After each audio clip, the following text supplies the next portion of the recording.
Dia nombor satu, kita tak ada disiplin, langsung tak peduli pasal makanan ke, minuman, kesihatan, tidur dan sebagainya.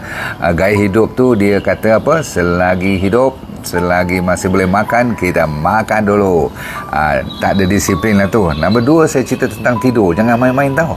Tidur rupanya ada magic dia. Banyak kali dah kita cerita tentang kebaikan tidur. Kalau you tak peduli, cari pasal. Nombor tiga ialah tak jadikan kesihatan ni sebagai keutamaan. Memanglah kita kalau masih muda tengah cari inilah rezeki dan sebagainya, betul tak?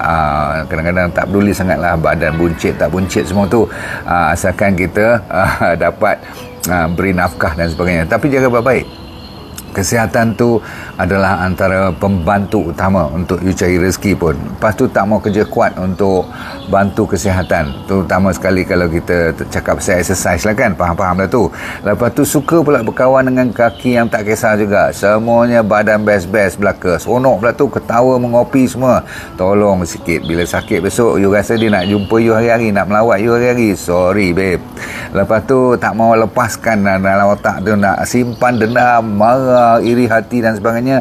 Itu perangai yang paling busuk. Last sekali, ramai orang tunggu masa bila nak start, tunggu masa yang perfect baru nak start jaga gaya hidup, nak jaga kesihatan semua ni.